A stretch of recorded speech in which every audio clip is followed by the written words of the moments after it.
Hello everyone, मेरा नाम आशुतोष तिवारी है। मैं बिहार के वेस्ट चंपारण जिले का रहने वाला हूं और मेरी पढ़ाई एनआईटी जमशेदपुर से हुई है, एमएससी मैथमेटिक्स में। करंटली मैं वर्किंग हूं Aakash education private limited Lucknow centre पे। आज हमारी टॉपिक रहेगी लिमिट रहेगी। तो लिमिट हमारे पढ़ने से पहले लिमिटिंग क्वेश्चन अराइज होती है लिमिट के लिए। फर्स्ट क्वेश्चन ये है कि limit of what, limit of what, किसकी लिमिट निकालते हैं बच्चों? आंसर है फंक्शन की। फंक्शन को हम लिमिट निकालते हैं। सेकंड क्वेश्चन ये राइट होती है what is limit, what is limit, limit है क्या? ये वैल्यू ऑफ फंक्शन होती है जो वेरी वेरी क्लोज टू क्या होती है, सम पॉइंट होती है। थर्ड क्वेश्चन ये राइट होती है when to calculate limit, when to calculate limit.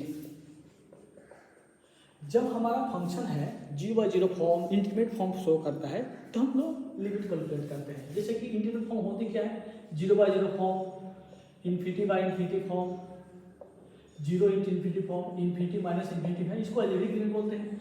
और 1 के पावर इन्फिनिटी, नॉट एग्जैक्ट 1, 0 के पावर 0, इन्फिनिटी के पावर 0, ये 7 इंटीग्रेट फॉर्म बोलते हैं। अगर ये 7 फॉर्म में कोई फंक्शन बिहेव करे तो उसमें क्या करते हैं, लिमिट निकालते हैं। ठीक है, लेकिन क्वेश्चन ये आती है कि 0/0 फॉर्म को हम इंटीग्रल फॉर्म क्या बोलते हैं? तो 0/0 फॉर्म की अगर कोई फंक्शन है 0/0 शो कर रही है, अगर उसमें हम इसको के मान लेते हैं, के बोलते हैं, के बिलोंग टू आर, तो क्या हो जाएगा, 0 × 0 के हो जाएगी। ठीक है, तो यहाँ पे देखने से हर के कुछ भी हो तो इसमें 0 मल्टीप्लाई करें क्या हो जाएगा, 0 हो जाएगी, 1 क्या हो जाएगी, 0 हो जाएगी। तो हर के लिए क्या हो रही है, होल्ड कर रही है। मतलब के यहाँ पे कुछ भी हो सकता है, के इनफाइनाइट हो सकता है। मतलब इस फंक्शन की 0/0 फंक्शन पे के की वैल्यू, इस फंक्शन की 0/0 पे इसकी वैल्यू इनफाइनाइट तक हो सकती है, कुछ भी हो सकती है। लेकिन ऐसा तो नहीं, हम लोग जो भी लिमिट निकालते हैं बच्चों क्या करते हैं, यूनिक निकालते हैं। यहाँ पे के जो हो रही है नॉट यूनिक हो रही है, नॉट यूनिक। तो हम 0/0 फॉर्म को हम इंटीग्रेट फॉर्म बोलते हैं। इसी तरह और एक फंक्शन को वैल्यू को हम क्या बोलते हैं, इंटीग्रेट फॉर्म बोलते हैं। जैसे कि मैं एक क्वेश्चन पूछूं कि अब बताओ fx इक्वल टू, मैं एक एग्जांपल लेता हूं, x² -1 लेता हूं और x - 1 लेता हूं। ठीक है, अब मैं पूछता हूं कि इस पे 1 की वैल्यू बताओ, फंक्शन की 1 पे वैल्यू बताओ। ठीक है, 1 की वैल्यू चाहिए हमको, लेकिन हम अगर 1 की वैल्यू तो हम तो डायरेक्ट वैल्यू बता नहीं सकते फंक्शन की। कैसे कि हम 1 जैसे रखेंगे तो हमारे पास आंसर क्या आ जाएगी, 1 के पावर 2 - 1 बताओ, 1 - 1 से क्या आ जाएगी, 0/0 फॉर्म आ जाएगी, इंटीग्रेट फॉर्म आ जाएगी। लेकिन हम एक फंक्शन को 1 पे हम डायरेक्ट वैल्यू नहीं बता करके हम क्या करते हैं, एक टेबल बनाते हैं। एक टेबल मैंने बनाया x और fx में, हम देखते हैं कि इसकी बिहेवियर क्या हो रही है 1 के आसपास।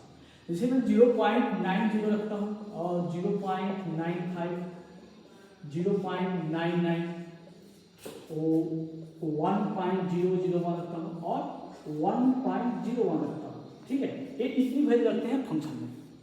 तो जैसे मैं इतनी वैल्यू रखूंगा तो हमारे पास 0.90 रखने पर हमारा जो fx है वो, हमारे पास जो fx है वो क्या ले लिया, हम रखेंगे तो क्या हो जाएगी 1.90 देगी। ये fx रखने पर क्या हो जाएगा 1.95, 1.99। ठीक है, और 1.0 रखने पर क्या देगी, मतलब ये देगी 2.001 और 2.01 देगी। तो मतलब ये हो रही है, हमारे पास एक टेबल बनाया, इसके हम जज करते हैं, एनालिसिस करते हैं। तो हम देख रहे हैं बच्चा कि हम जैसे ही 1 की तरफ जा रहे हैं, इस तरह से 1 की तरफ जा रहे हैं, तो हमारा जो fx है वो किसकी तरफ जा रही है, 2 के पास। तो मतलब ये हुआ कि हम x को 1 की तरफ ले जा रहे हैं लेफ्ट साइड से, तो हमारा fx किसकी तरफ जा रही है, 2 की तरफ जा रही है। वही हम राइट साइड से जो अप्रोच करें फंक्शन को, राइट साइड से अप्रोच कर रहे हैं, तो हम x को भी राइट साइड से अप्रोच करें 1 + 6, तो fx हमारा किसके पास जाएगा, देखो फंक्शन किसके पास जा रही है, वो भी 2 के पास जा रही है। तो मैं ये बोल सकता हूँ कि इसकी जो वैल्यू है fx की 1 पे लगभग 2 हो सकती है। इसलिए मैं यहाँ पे अगर मैं फंक्शन लिखूँ बच्चों, इसलिए मैं यहाँ पे लिखूँ कि लिमिट हमारा पास जो हमने निकाला था x टेंडिंग टू 1 पे, हमारा जो fx है वो किसके तरफ जा रही है, 2 की तरफ जा रही है। इसका मतलब ये हुआ कि एक एग्जैक्ट वैल्यू नहीं है, इसको बोलते टेंडिंग वैल्यू बोलते हैं। मतलब ये हुआ कि x को हम 1 की तरफ, इसको लिखने का मतलब ये हुआ मैथमेटिकली, x को 1 की तरफ जा रहे हैं तो हमारा fx टेंडिंग टू क्या हो रही है, 2 की तरफ जा रही है। ठीक है, यहाँ पे x में 1 नहीं रख रहे हैं। ठीक है, क्यों, इस फंक्शन में डोमेन में 1 नहीं है। इसलिए कोई भी लिमिट हो, limit x tending to a हो और कोई फंक्शन है बच्चा, अगर कोई फंक्शन है उसकी अगर वैल्यू लिमिट एल आती है, इसका मतलब क्या होता है, एल आती है, इसका मतलब ये होगा कि हम एक्स को ए की तरफ अप्रोच कर रहे हैं, तो हमारा एफ एक्स की तरफ अप्रोच हो रही है, टेंड करिए एल की तरफ टेंड हो रही है। देखिए लेकिन हम तो इसमें ए को एक्स नॉट इक्वल टू ए तो रहेगा नहीं, तो हमारे पास एक टेबल के द्वारा हमने समझा कि फंक्शन को जब हम 1 की तरफ जा रहे हैं तो फंक्शन को हमारे पास 2 की तरफ जा रही है। वो कब जा रहे हैं, जब वो 1 लेफ्ट साइड से 1 की तरफ अप्रोच करें, राइट साइड में। इसी तरह मैं इसमें भी ले सकता हूँ कि अगर हम ए को लेफ्ट साइड में, ए को राइट साइड में बने तो दोनों क्या होनी बराबर होगी, तभी हम इसको लिमिट बोल सकते हैं। तो जैसे लिमिट हम लेते हैं x tending to a minus लेते हैं, ए माइनस पे अगर एफ एक्स की वैल्यू यहाँ कितने पता कर रहे थे एफ एक्स की वैल्यू, और लिमिट अगर x टेंडिंग टू a की तरफ ले जा रहे हैं a प्लस से एफ एक्स की वैल्यू, अगर दोनों वैल्यू बराबर हो रही है, मतलब 1 से पहले की वैल्यू 1 से पहले क्या है 2 के आसपास गए, और जैसे 1 को राइट साइड क्लोज किया तो उसकी वैल्यू क्या हो रही है 2 के पास है, दोनों वैल्यू लगभग एक बराबर हो जा रही है, तो हम बोलते हैं कि लिमिट एग्जिस्ट करेगा और उसकी वैल्यू जो आएगी वो उसकी वैल्यू होगी। वही हम बोल सकते हैं और ऐसे लिख सकते हैं कि लिमिट हम h टेंडिंग टू क्या हो रही है 0 लिख रहे हैं, 0 लिख रहे हैं। अगर एफ एक्स में क्या लें 0 minus a minus a minus h, a से पहले ले लें, और limit h tending to 0 a plus h ले लें। हम लेफ्ट साइड राइट साइड से वैल्यू ले गए, तो हमारा जो एफ एक्स है वो क्या जा रही है 10 ए की तरफ जा रही है। तो हम बोल सकते हैं कि अगर दोनों वैल्यू एल एच एल, इसी को बोलते हैं एल एच एल और इसको बोलते हैं आर एच एल, अगर ये दोनों वैल्यू बराबर हो गए तभी हम लिमिट एग्जिस्ट करेगा, वरना नहीं एग्जिस्ट करेगा। ऐसे कि L H L R H L लगभग दोनों किसी नंबर के आसपास होने, नजदीक नियर होना चाहिए, ठीक है, लगभग बराबर होना चाहिए। एक एग्जांपल लेते हैं इस पे फंक्शन की।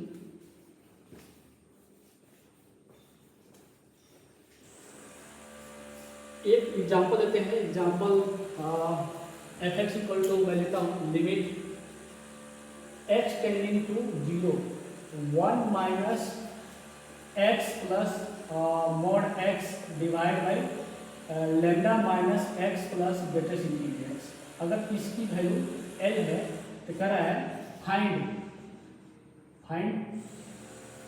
लेमडा एंड l, ये मान बताना है, लेमडा और l का मान बताना है।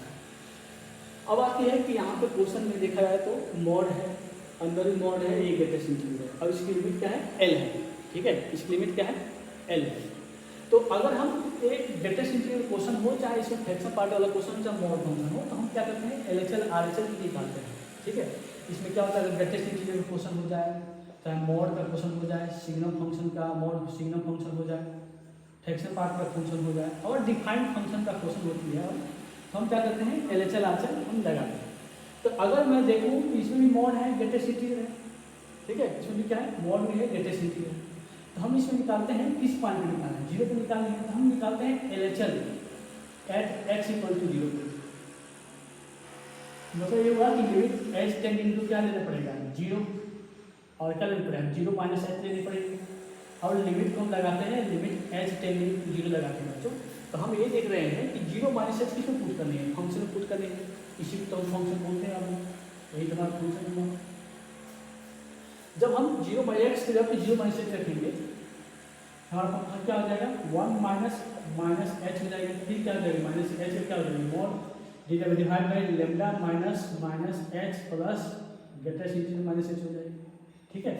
तो अब हम यहाँ पे रखते हैं, तो एच क्या है वेरी वेरी स्मॉल नंबर है जो 0 के नज़दीक है, और 1 माइनस एच कितना हो जाएगा एच हो जाएगी, तो 1 प्लस एच और ग्रेटेस्ट माइनस एच कितना हो जाएगी एच हो जाएगी, नीचे क्या हो जाएगा लेमडा और माइनस एच का मॉड कितना हो जाएगा एच हो जाएगा, और ग्रेटेस्ट इंटीग्रल माइनस एच कितनी होती है 0.1 देखा जाए तो इसके आंसर क्या हो जाएगा -1 के आसपास। Again limit h tending to हमारे पास 0 रहेगी।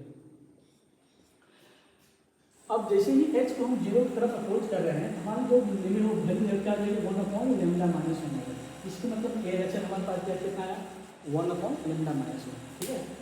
अब आर एच एल की तरफ जा रहे हैं, जब आर एच एल की तरफ हम जाएंगे तो हम देखेंगे उसकी वैल्यू हमारे पास क्या आ रही है।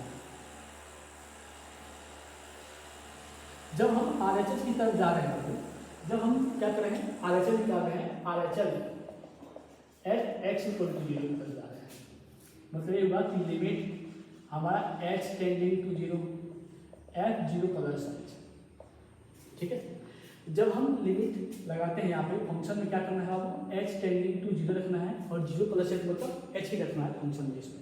तो जैसे हम फंक्शन रखेंगे तो 1 माइनस एच अपॉन एच का mod divide by lambda minus H plus H का मॉड हो ग्रेटेस्ट इंटीजर हो जाएगा, ठीक है, बाहर मॉड है। तो अब हम जैसे लिखते हैं, अब देखो ये बताओ h हमारे पास क्या है, h है वेरी पॉजिटिव नंबर है जो वेरी वेरी स्मॉल। तो हम जैसे h को मॉड रखेंगे तो क्या करेगा वो h ही होगा। लिमिट h टेंडिंग टू हम जैसे 0 रखेंगे हमारे पास क्या आ जाएगा 1 माइनस एच प्लस एच हो गई और lambda minus H greatest integer क्या है, ग्रेटेस्ट जो h है हमारा 0 बहुत छोटा नंबर है 0.01, इसका ग्रेटेस्ट कितना हो जाएगा, ठीक है। एच एच कर दिया। और जैसे हम एच को 0 रख रहे हैं हमारे पास जो आर एच एल वो कितना है लेमडा 1/λ है। तो हमने अभी एल एच एल निकाला और क्या निकाला आर एच एल निकाला। अगर दोनों वैल्यू बराबर है तो लिमिट इंक्रीज करेगा तो 1/λ माइनस 1 एल एच एल कहाँ से L H L equal to क्या होना चाहिए, L H L equal to क्या होना चाहिए आर एच एल होनी चाहिए, लिमिट इंक्रीज करेगा। एल एच एल कितना है 1/λ, आर एच एल कितना है 1/λ है, तो दोनों बराबर होनी चाहिए। जैसे में 0 बराबर नहीं है, अब इसको रिस्पेक्ट करते हैं तो लेमडा माइनस 1 का मॉड किसके बराबर है, लेमडा के बराबर होनी चाहिए। लेकिन मॉड कैसे खुलती है, अब मॉड खुलती है प्लस माइनस, मॉड जैसे खुलेगी तो कैसे क्या आएगा lambda minus 1 equal two plus minus क्या आ जाएगा लेमडा आ जाएगा। एक बार प्लस लेमडा लिखेंगे और एक बार माइनस लेमडा। तो लेमडा माइनस टेप, अगर टेप मैं देता हूँ टेप पॉजिटिव साइन, टेप पॉजिटिव साइन देता हूँ तो हम ये देख रहे हैं पॉजिटिव साइन देने से कि लेमडा माइनस 1 इक्वल टू क्या हो जाए लेमडा, लेकिन लेमडा माइनस 1 लेमडा के बराबर होता नहीं है, तो यहाँ से कोई लेमडा की वैल्यू नहीं है। अब यहाँ रखते हैं, अब take minus take negative sign, negative sign रखेंगे तो हमारे पास क्या आ जाएगा lambda minus 1 equal to minus lambda. यहाँ से लेमडा का मान कितना आ गया 1/2, हमारे पास लेमडा का मान कितना आ गया 1/2। अगर लेमडा का मान 1/2 आई और L H L R H L बराबर आए तो हम क्या करेंगे लेमडा का मान 1/2 पुट करेंगे तो यहाँ से इसकी वैल्यू मान कितना आ गया 2 आ गया। मतलब हमारे पास जो एल रहा एल रहा उसकी मान कितना है 2 और लेमडा का मान 1/2।